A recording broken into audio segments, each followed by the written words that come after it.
Setiap pagi, Pak Sugeng, seorang pensiunan guru berusia 71 tahun, selalu memulai harinya dengan sepiring buah segar.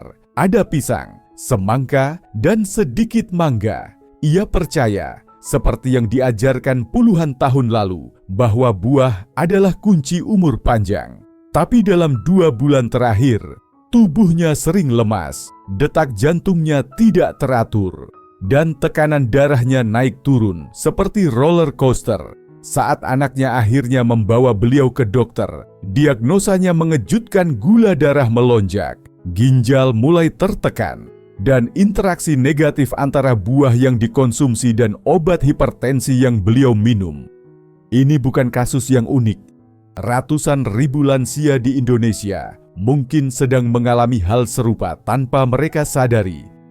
Buah-buahan yang selama ini kita agung-agungkan sebagai makanan sehat, ternyata tidak semuanya ramah bagi tubuh yang menua. Metabolisme tubuh lansia jauh berbeda dengan saat muda. Organ-organ seperti ginjal, hati, dan pankreas tak lagi bekerja seefisien dulu. Ketika tubuh yang menua menerima asupan gula buah berlebih, dampaknya bisa sangat berbahaya. Masalahnya, banyak dari kita masih percaya pada prinsip makan buah sebanyak mungkin, tanpa membedakan usia, kondisi tubuh, atau riwayat penyakit. Bahkan ada yang menyuapi orang tuanya buah manis setiap hari sebagai bentuk kasih sayang. Tanpa sadar mereka sedang mempercepat kerusakan organ dalam tubuh orang tercinta. Buah-buahan memang kaya vitamin dan serat, tapi beberapa jenis juga mengandung kadar fruktosa sangat tinggi. Untuk lansia dengan diabetes, darah tinggi, atau masalah ginjal, buah-buahan seperti itu bisa memperburuk kondisi dengan cepat. Selain itu, beberapa buah bisa mengganggu kerja obat-obatan tertentu. Contohnya, buah yang mengandung tinggi kalium dapat menekan fungsi ginjal. Buah tinggi gula bisa membuat insulin bekerja terlalu keras. Bahkan ada buah yang senyawa, alaminya justru memperlambat penyerapan obat jantung di lambung. Dokter spesialis geriatrik di sejumlah rumah sakit besar di Indonesia sudah berkali-kali menyampaikan peringatan ini. Mereka menemukan korelasi langsung antara konsumsi buah tertentu dengan peningkatan risiko komplikasi pada pasien lansia. Sayangnya, banyak keluarga tidak menyadarinya, atau lebih parah lagi, tidak percaya. Mereka terlalu terpaku pada anggapan lama bahwa semua buah pasti baik. Bayangkan, ini seorang ayah yang sudah menjalani pengobatan jantung secara disiplin selama bertahun-tahun, tiba-tiba kolaps hanya karena setiap malam ia makan buah yang tampaknya tidak berbahaya. Atau seorang nenek yang tiba-tiba mengalami gagal ginjal ringan setelah rutin mengonsumsi jus buah setiap pagi. Ini bukan cerita fiksi, ini kejadian nyata di tengah masyarakat kita. Dan yang lebih menyedihkan, semua ini terjadi karena kurangnya informasi yang tepat. Karena itulah penting bagi kita sebagai anak, cucu, atau pendamping lansia untuk memahami bahwa tidak semua buah cocok untuk usia lanjut. Kita tidak bisa hanya mengikuti saran umum tanpa melihat kondisi spesifik.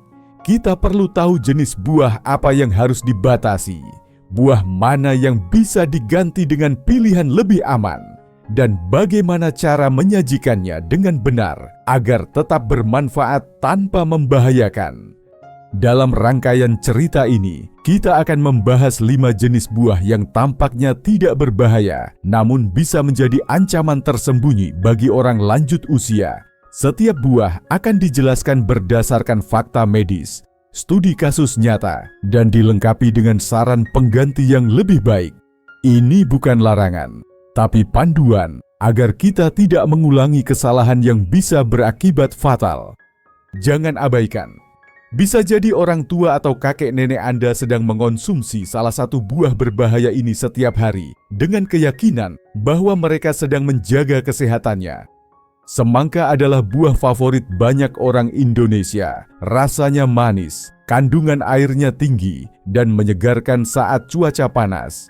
Tak heran jika semangka menjadi pilihan utama dalam berbagai acara keluarga. termasuk menu rutin harian di banyak rumah tangga lansia.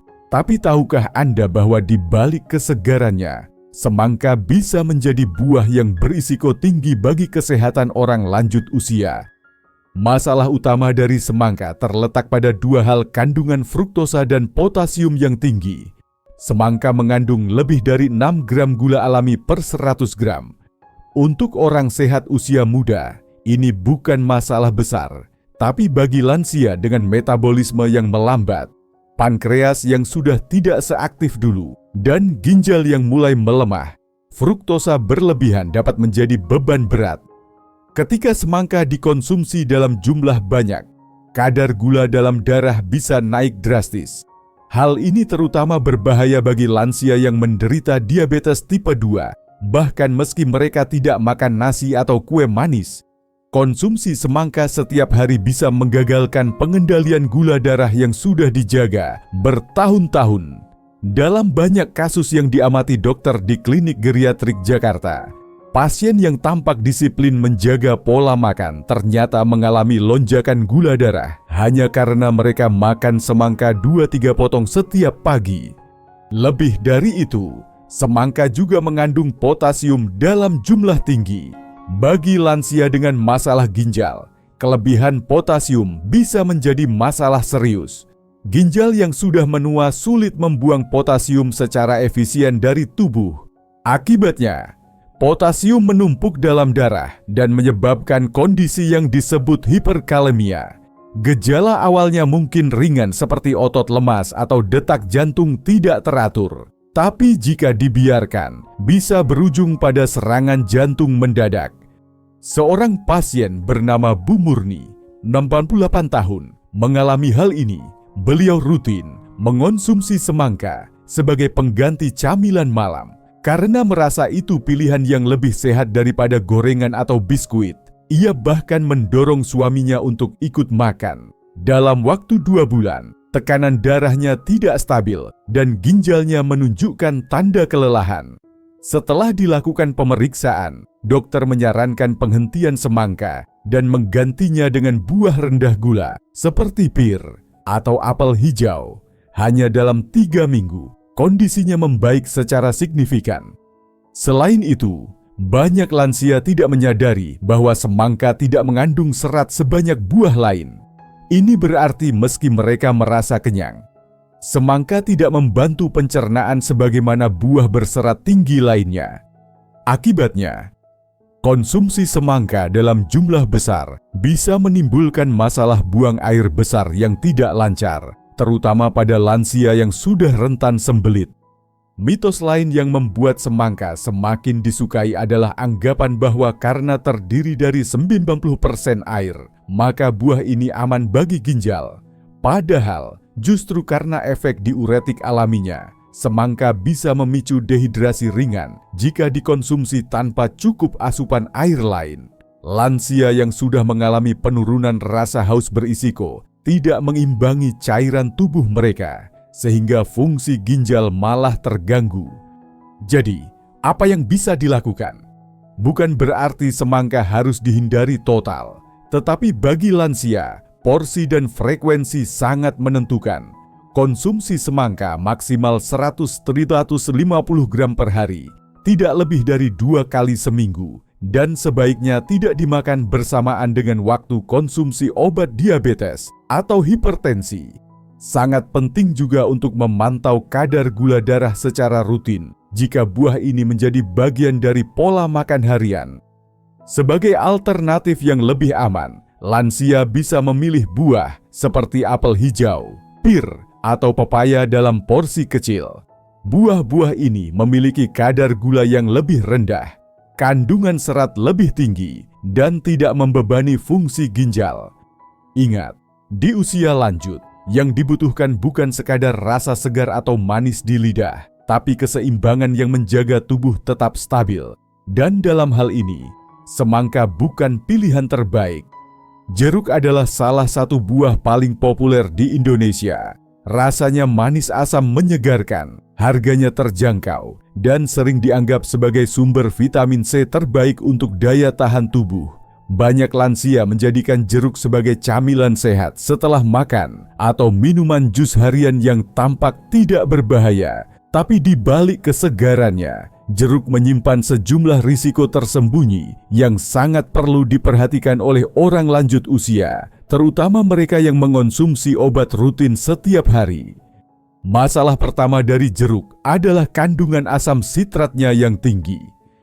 Tubuh lansia umumnya lebih sensitif terhadap asupan asam, apalagi bila memiliki riwayat gastritis, maag, atau refluks asam lambung.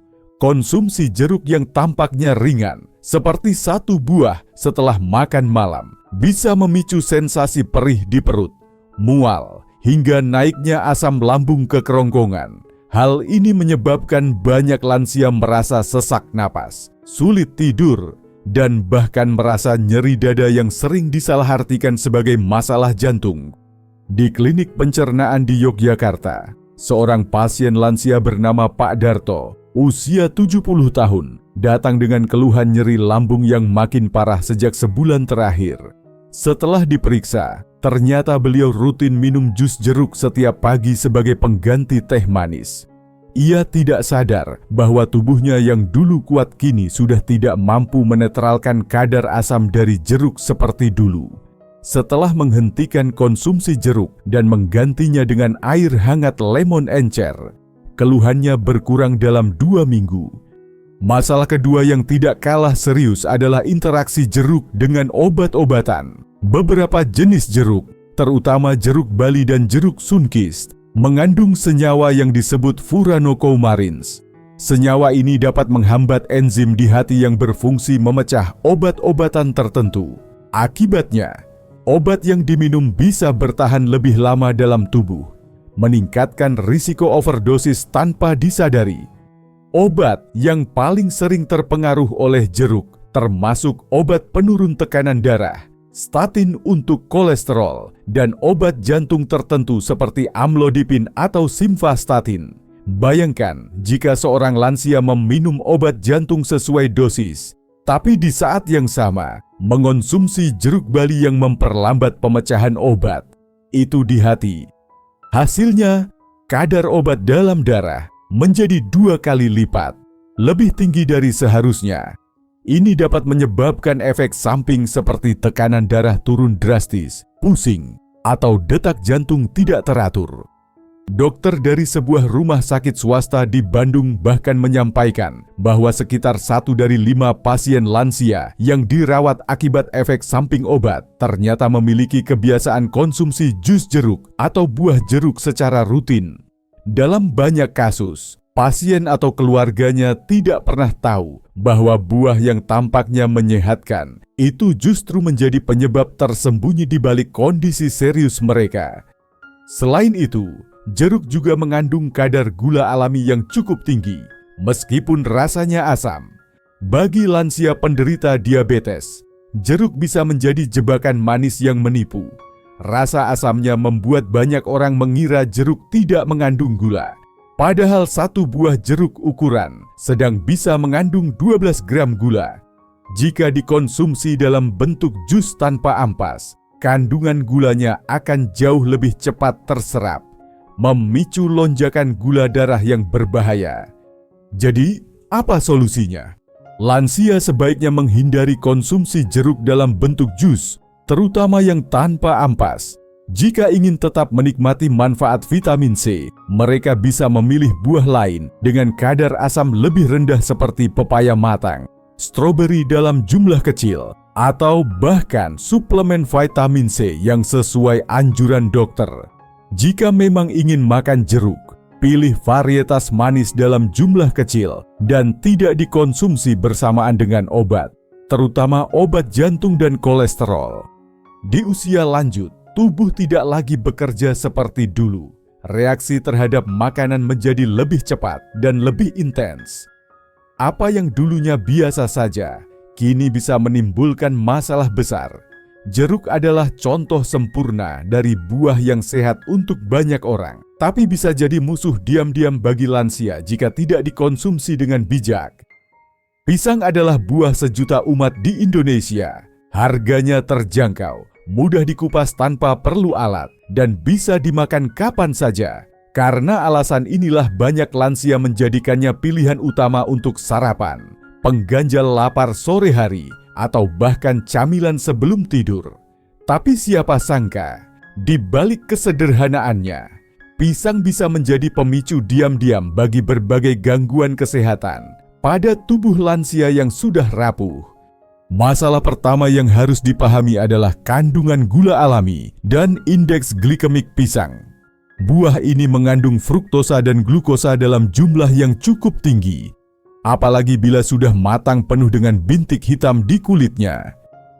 Pisang seperti ini memang terasa lebih manis dan lembut, tapi justru di saat itu kadar gula alaminya mencapai puncak.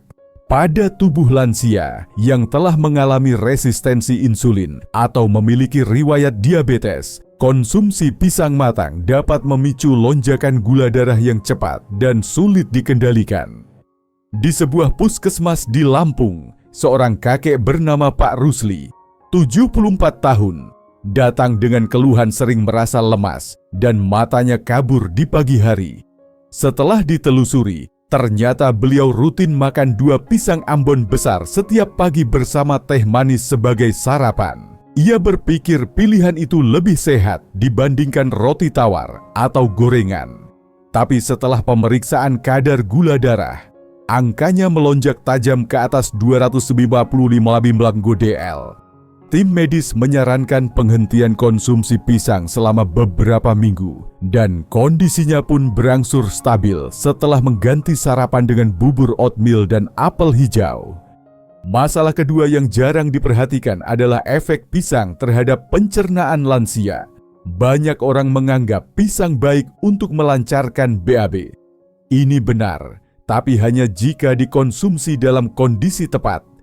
Pisang yang belum matang sempurna justru mengandung pati resisten yang sulit dicerna oleh tubuh. Akibatnya, beberapa lansia mengalami perut kembung, gas berlebihan, atau bahkan sembelit karena konsumsi pisang yang salah. Di sisi lain, pisang yang terlalu matang bisa memadatkan feses karena minim serat aktif dan menyebabkan rasa penuh di perut. Ketiga, pisang mengandung kalium dalam jumlah sedang hingga tinggi.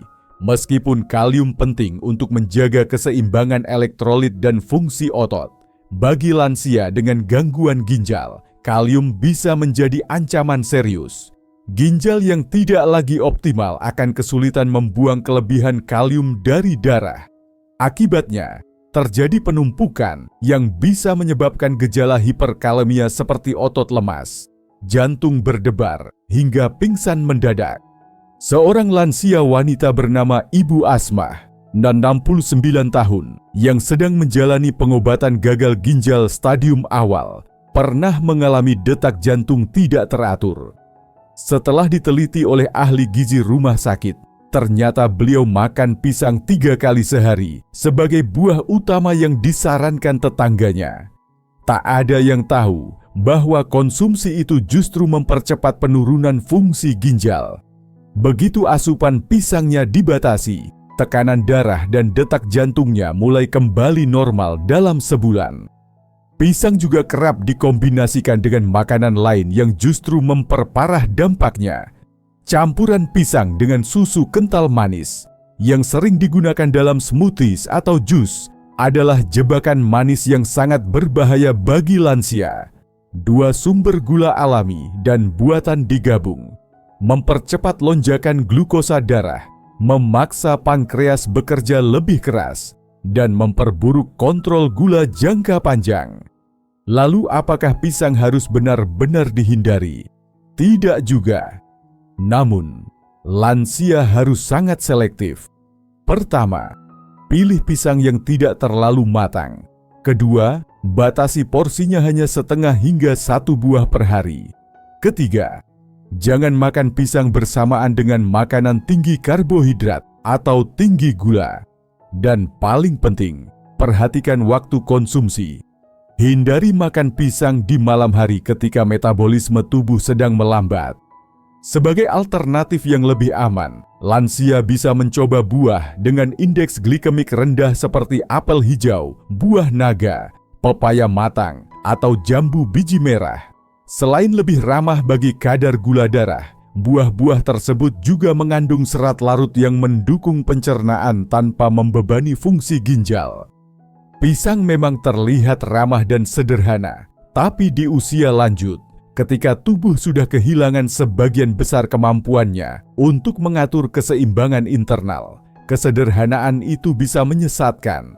Jika dikonsumsi secara rutin tanpa pemahaman, pisang bisa berubah dari sahabat menjadi ancaman tersembunyi yang perlahan-lahan menggerus kesehatan lansia. Anggur dikenal luas sebagai buah mewah yang kaya manfaat. Dengan ukurannya yang kecil dan rasanya manis, banyak orang tua senang menyantapnya sebagai camilan sore atau pencuci mulut. Tak sedikit keluarga membelikan anggur merah atau hijau sebagai bentuk perhatian untuk orang tua mereka, karena percaya buah ini penuh antioksidan yang baik untuk jantung dan awet muda. Namun, ada fakta penting yang jarang disadari. Anggur bisa menjadi salah satu buah paling berisiko bagi lansia, terutama mereka yang memiliki tekanan darah tinggi, diabetes, atau masalah ginjal. Masalah utama dari anggur terletak pada kandungan gula yang sangat tinggi dan ukuran porsinya yang menipu. Satu genggam kecil anggur, sekitar 15 butir, sudah mengandung lebih dari 15 gram gula alami. Ini setara dengan 2 sendok teh gula pasir. Karena bentuknya kecil dan mudah dimakan, banyak lansia yang tanpa sadar mengonsumsi 30 hingga 40 butir anggur dalam sekali duduk, sehingga asupan gulanya melonjak tinggi dalam waktu singkat. Ini berbahaya terutama bagi lansia yang mengonsumsi obat diabetes, karena tubuh mereka tidak mampu mengatur kadar glukosa secara efisien lagi. Lebih dari itu, anggur mengandung senyawa alami yang dapat memengaruhi tekanan darah. Meski beberapa penelitian menyebutkan anggur memiliki manfaat untuk kesehatan jantung karena resveratrolnya, konsumsi berlebihan justru dapat memicu retensi cairan dalam tubuh. Bagi lansia dengan ginjal yang lemah, ini dapat menyebabkan tubuh menahan lebih banyak natrium dan air, yang pada akhirnya menaikkan tekanan darah. Kondisi ini seringkali tidak langsung disadari, hingga muncul gejala seperti pusing, leher kaku, atau kaki bengkak. Kisah nyata datang dari Ibu Herlina, seorang janda berusia 72 tahun yang tinggal di Bekasi. Ia mulai rutin mengonsumsi anggur karena ingin menjaga kesehatan kulit dan jantung.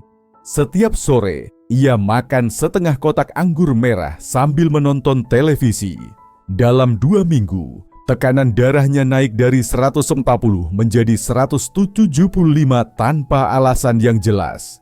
Setelah diperiksa lebih dalam, dokter menemukan bahwa retensi cairan dalam tubuhnya meningkat dan kadar natrium dalam darahnya melonjak. Anggur menjadi penyebab yang tak disangka. Setelah mengganti camilan dengan potongan buah naga dan mentimun segar, tekanan darahnya perlahan menurun. Masalah lain yang jarang diketahui adalah anggur kerap terkontaminasi pestisida, terutama jika tidak dicuci bersih sebelum dikonsumsi. Kulit anggur sangat tipis, dan banyak pestisida tersisa yang sulit hilang hanya dengan bilasan air.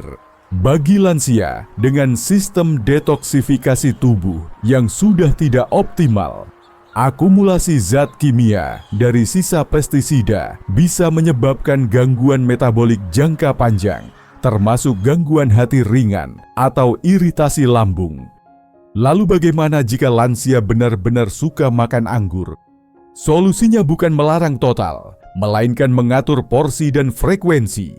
Jika ingin makan anggur, cukup 8-10 butir per hari dan tidak lebih dari 2 kali seminggu. Pastikan anggur dicuci dengan air mengalir dan direndam terlebih dahulu agar residu kimia berkurang. Selain itu, hindari mengonsumsinya bersamaan dengan makanan manis lain atau setelah makan berat, karena dapat mempercepat lonjakan gula darah. Sebagai pengganti yang lebih aman, lansia bisa memilih buah seperti melon jingga, stroberi dalam jumlah kecil, atau semangka dalam porsi terbatas. Buah-buah ini mengandung air tinggi, membantu hidrasi, dan lebih ramah terhadap tekanan darah serta fungsi ginjal jika dikonsumsi dengan benar. Anggur memang tampak kecil dan tidak berbahaya, namun pada tubuh lansia yang sensitif dan sudah penuh keterbatasan, setiap butir kecil bisa memberi efek besar. Tidak ada yang salah dengan buah ini, tetapi pola konsumsi yang berlebihan tanpa penyesuaian dengan kondisi tubuh bisa berubah menjadi ancaman tersembunyi. Dengan demikian, kita telah membahas 5 buah populer yang selama ini dianggap sehat, namun ternyata berpotensi membahayakan lansia. Semangka, jeruk, pisang, dan anggur semuanya memiliki manfaat, tapi juga sisi gelap jika tidak dikonsumsi secara bijak. Dalam usia lanjut, bukan hanya tentang makan sehat, tapi tentang makan dengan benar dan sesuai kebutuhan tubuh. Jangan sampai niat baik memberi buah justru mempercepat penurunan kesehatan orang tua kita. Edukasi adalah bentuk cinta paling penting. Mari jaga mereka dengan pemahaman yang tepat.